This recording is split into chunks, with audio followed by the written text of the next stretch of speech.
if they want to. Talk don't bother me. And welcome to Let Them Talk. I'm Paul DeRienzo. And I'm Miss Joan Moossy. And we have a great show in store for you. We have the author of the book To the Last Drop, Andrew Wice, joining us to talk about his work and a very interesting look at water and the importance of water and what's happening in the world today and right here in our country with water and what threats we face in the future and what could possibly happen in a sort of a twisted view of the future.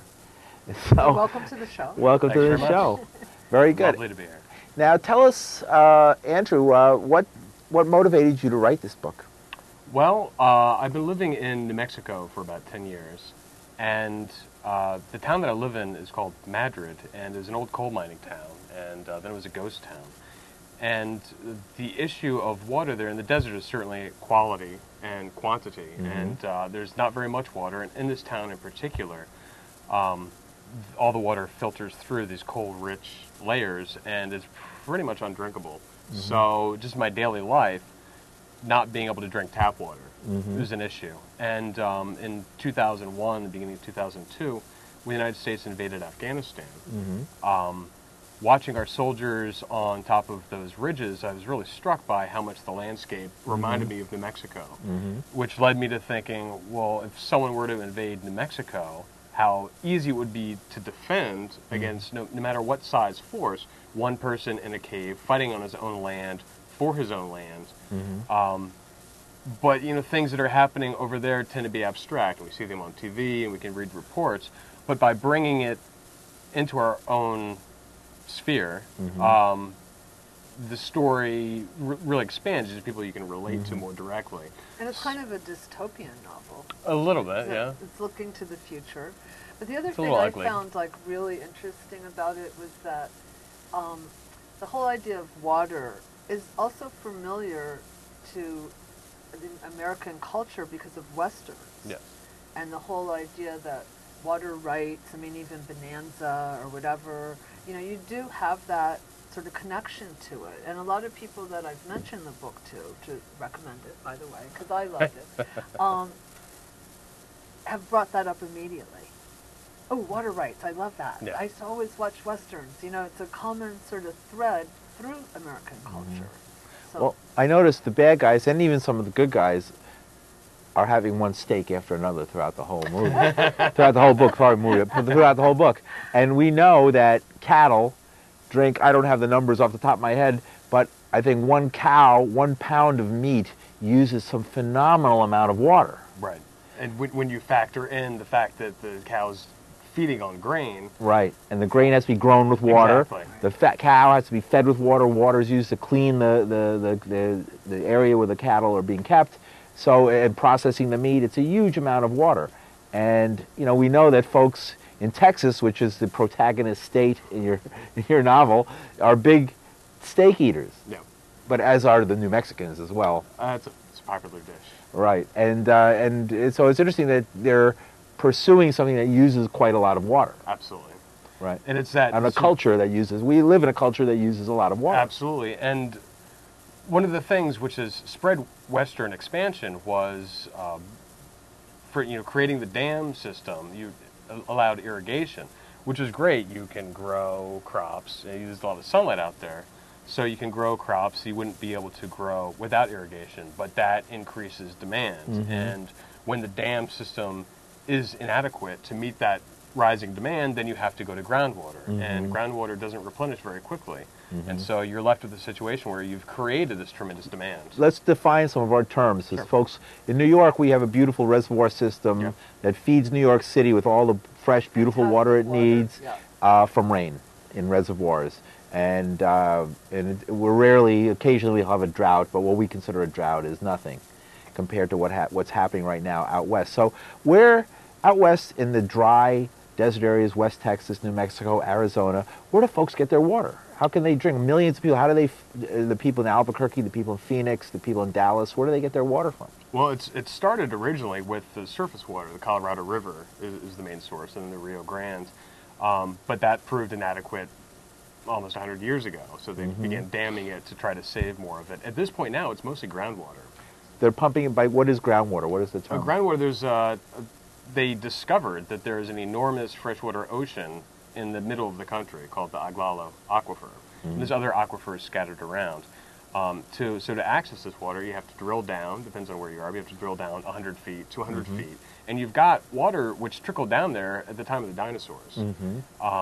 But unfortunately, it took that long to get there.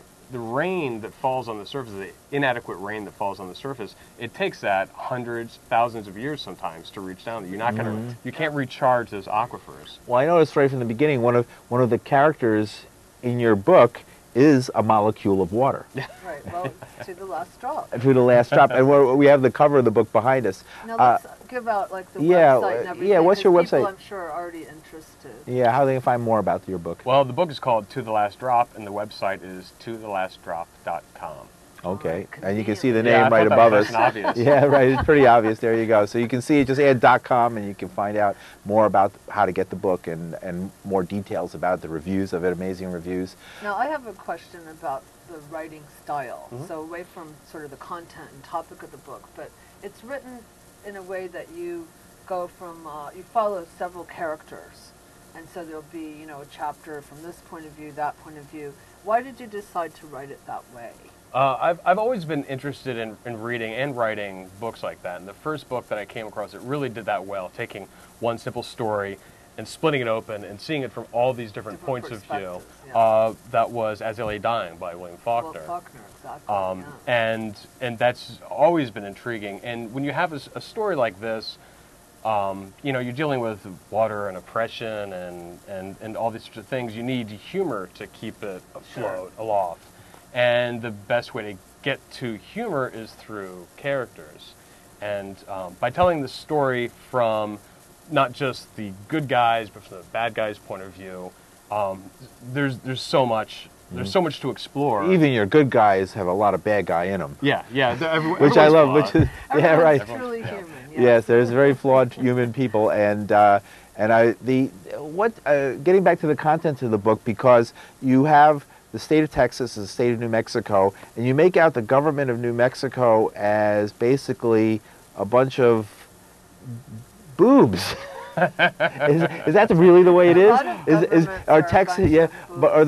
the Texas government a bunch of like guys waiting to invade to steal every drop of your water so they can have more steaks on the table and buy more SUVs? And are the New Mexico people just like a bunch of boobs who are just easily pushed around and made fools of at every turn? Well, you know, something. Is there some truth in that?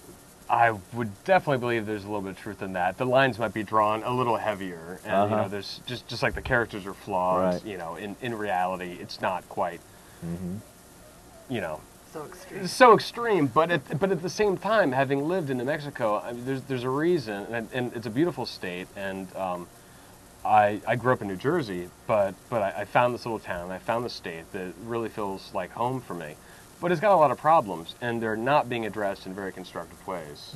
So you saw that, and you sort of read that into the characters very beautifully. Yeah. It's very interesting. Now. And some other, aspects. Like how about I love the biker gang, right? The first biker gang you introduced.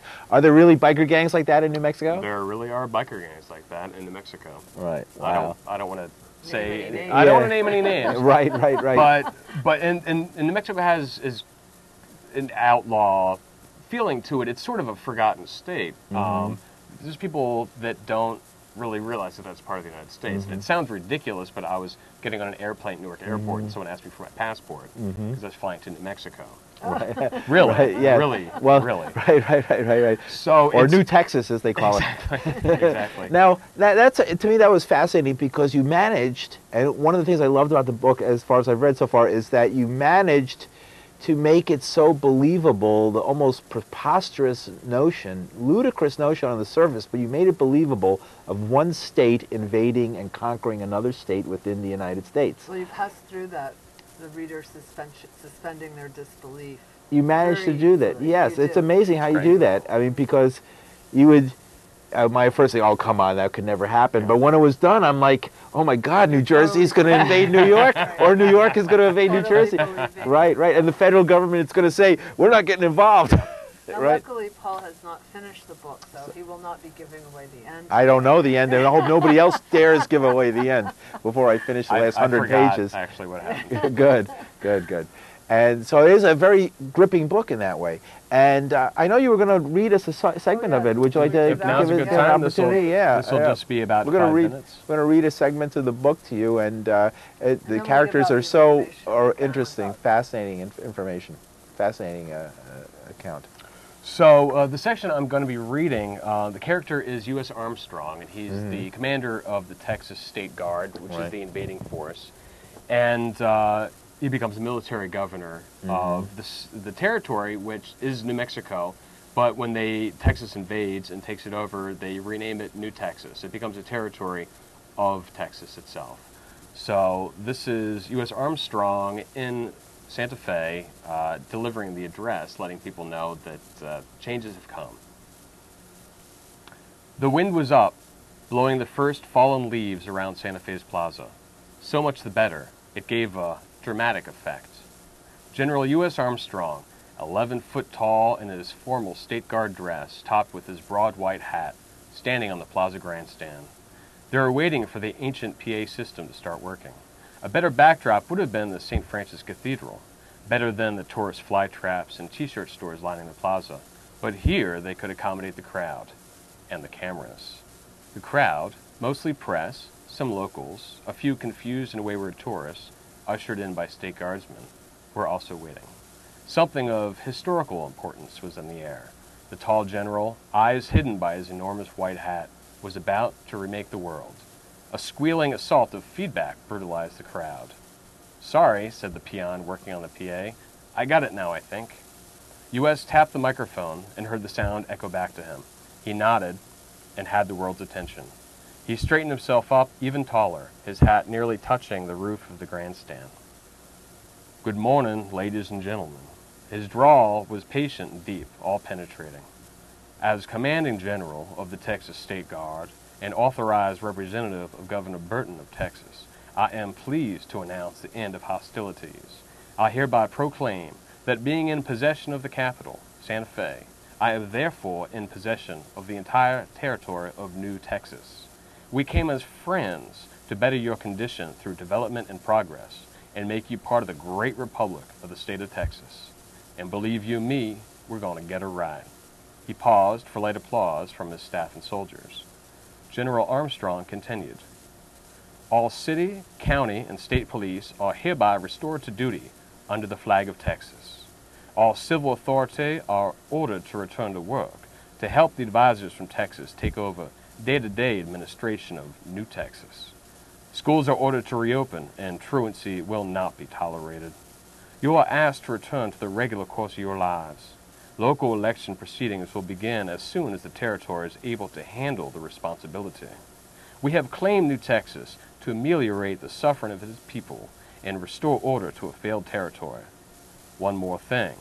All those who take arms or encourage resistance to the government of New Texas through word or deed will be looked upon as a terrorist and treated accordingly. For the sake of humanity, I urge you all to submit to this improvement in your station. The blood that may be shed and the sufferings and miseries that may ensue will be on your hands. Got that? To the government of the United States of America, to whom we all remain loyal and patriotic subjects, I assure you that the nuclear devices currently protected by the Texas State Guard and the research facilities and bases which support them will be restored to the control of the federal government as soon as the new borders of Texas, now including the territory of New Texas, are fully recognized and ratified, and when one star is officially removed from the flag of the United States. Thank you all. God bless New Texas. Right now, of course, New Mexico has Los Alamos labs, nuclear labs. It has several large military Air Force bases. Secret, the Area 51, well known, secret location. The largest store of nuclear weapons at least in the country, possibly the world. Are stored there, are Yeah, actually stored Manzano there. Mountains outside of Albuquerque. Okay, I had no idea. See, Yeah, that's something yeah. we just learned now. It's so very interesting. So, and on the other whole hand, concept of terrorism too in Yeah. the book was fantastic. right, and that's what I wanted to ask about, because behind us we have the symbol. Now, I love the symbol. Describe the symbol and its origin that's on the screen right behind us right now. Well, it's on your book. it It's on the is. cover of the book. It's based on the flag of New Mexico. The state flag is called the Zia, and it's a Zuni sun symbol. And Zunis are Native Americans who Yes. lived historically in New Mexico. yes, and what you see is incorporating the Jolly Roger is something that the insurgents of New Mexico used to demonstrate their fealty to the cause. Right, and and one of the interesting aspects about the insurgency is their use of media and the fact that they have a pirate radio station. Oh, yeah, that too. That's We really used to cool. Have a pirate radio Yeah. station on the Lower East Side. Right, in our neighborhood, right, and we loved it. It was great. It and was great. It then the saved government our cracked building. down, but They'll do right, that. but they didn't threaten to shoot us for it, just to give us a big fine. So, but in the book, it's much more dangerous to have this pirate radio station, since all media has been cut off Mhm. into the state, including the internet. Tell about that aspect. I find that fascinating that you pictured that, and it almost seems so real to me, like it happening tomorrow. What happens as regarding when the insurgency begins and the government, U.S. Armstrong, we were just quoting from, decides in order to keep a certain scandal from spreading about his daughter, he decides to stop that scandal from moving. And how does he try and do that? Well, they go about it not a terribly radical approach of shutting down the radio station, shutting down the newspapers, shutting down the radios. And the one thing they end up not being able to control is cell phone traffic. Now, you could blow up the cell phone towers, but they need to communicate themselves. Yes. And that becomes a little bit of a loophole through which things expand. Right. Okay, very interesting. And also I love the idea of the radio, the pirate radio. Is there Radio pirate chaos. radio chaos? Right. Is there pirate radio in New Mexico currently? Probably. It's Probably. big enough that you could might be difficult to find them if somebody wanted Well, to do yeah, it. and it was that's easy to the- find here. That's why we had to stop doing it. But they put down the street, knocked on the door. But in all that desert and all that countryside in New Mexico, it might be hard to find. And, right? and the way they do it in the book is they have mobile transporters Right. and are able to move around and also change the frequencies Right. that they're broadcasting from. Mhm. So, Now back to the No. writing style and the act of writing the book. How much research did you have to do to really get started on it? about 9 months. Yeah. 9 months of research. And then as I was writing the book, I'd realize Oh, I shoot, I gotta came up to the figure precipice this of out, not yeah. knowing what the answer was, so I'd have to go back and do more. Do more, yeah. But I started the book knowing virtually nothing about the water. It's the But it geology, does the require a hydrology. lot of knowledge Yeah. to write the book the way you did. Yeah. You know, So to I have had- experts Right. in the book. You'd have to have a certain level to be able to explain it. Also the laws. I thought the Yeah. laws, maybe explain that to the viewers, how these arcane laws going back to the 19th century deal with water. How is it that Texas could claim ownership of water that originated in New Mexico? Well, the Western water laws are an absolute tangle. And Right. what you have in this book is a situation. New Mexico has one set of laws, and Texas is operating under the common law, the English law. So in Texas, everything that is on your property and underneath it is yours. In New Mexico, the first person to use the water, they have the primary water right. I see. So I created the situation where Texas, the water is probably flowing from underneath them, but New Mexico is the first ones to tap into the water. I So you have these two mutually exclusive systems of water, and there's no way to resolve that. It goes to the Supreme Court, which doesn't want to touch it. And but the tangle of water laws, it creates a situation in New Mexico where if you don't use all of your allocated water, the next year you don't get that much water. So it encourages tremendous waste.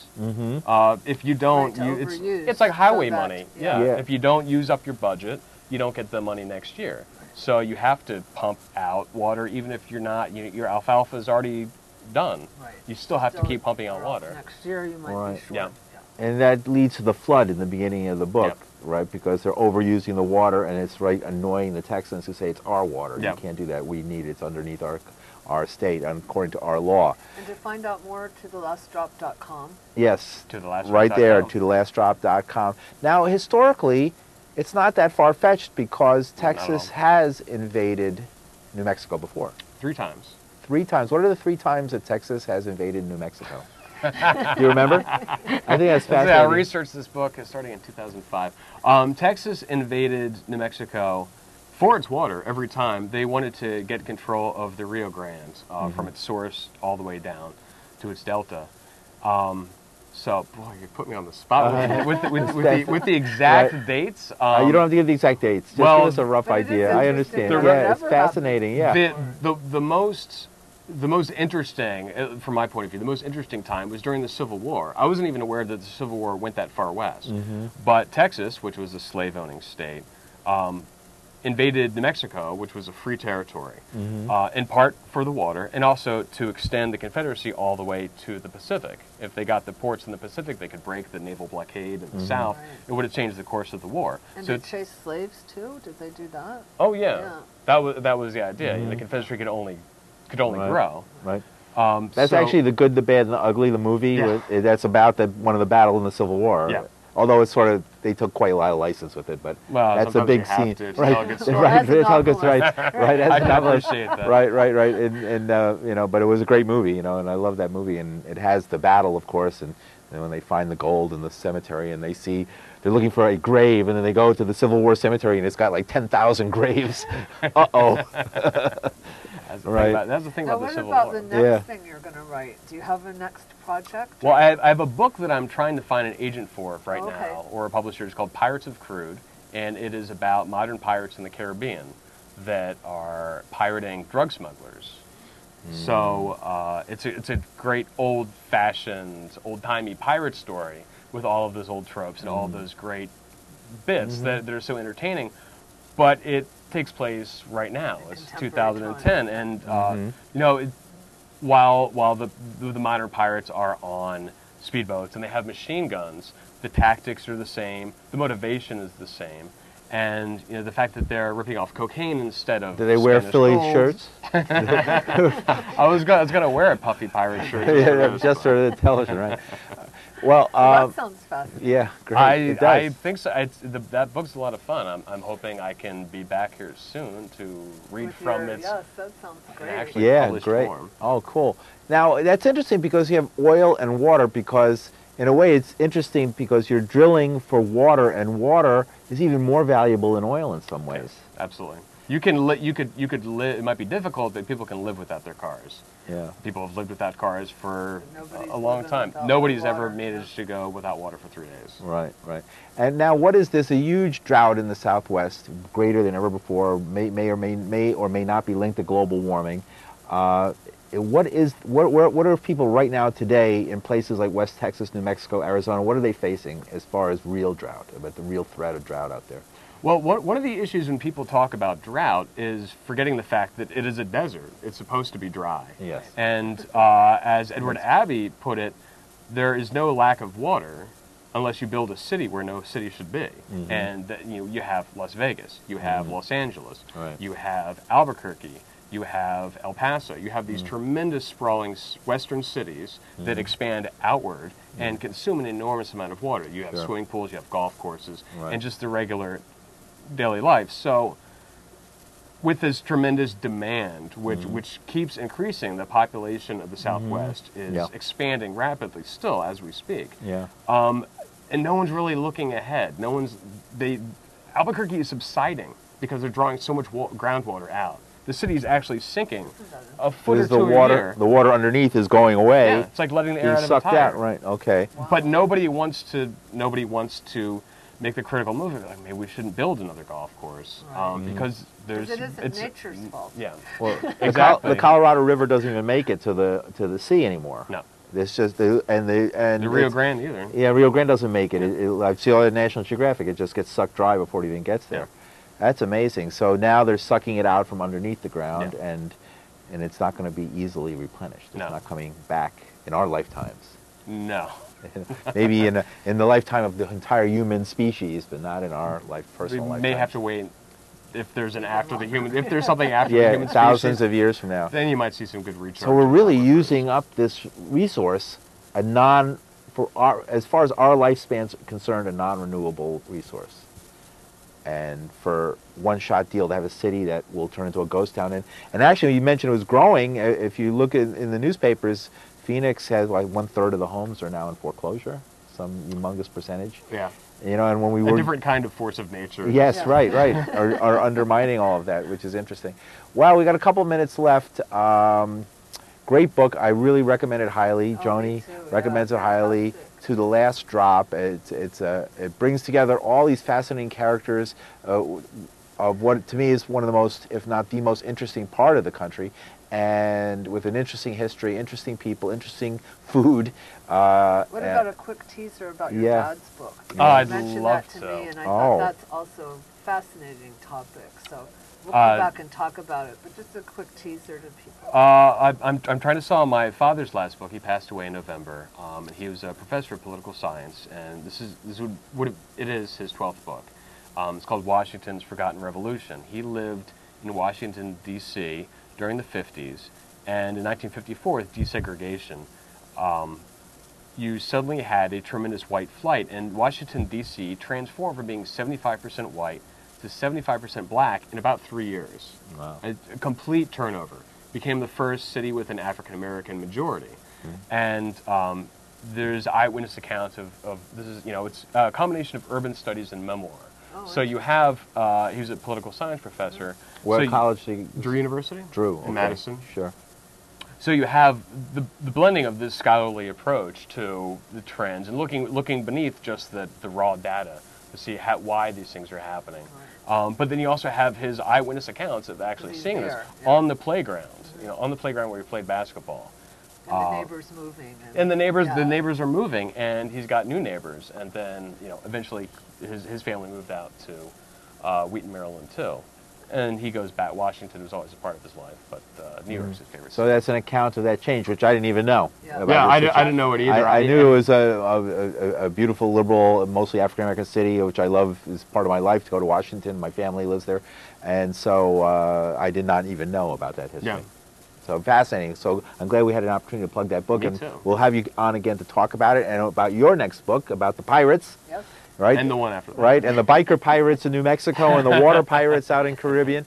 And we'll see you. Check out the book, tothelastdrop.com. Right. We'll see you next week. We have great shows planned, so really tune in to Let Them Talk, 8 o'clock on Tuesdays, and we'll see you soon. Thanks a lot.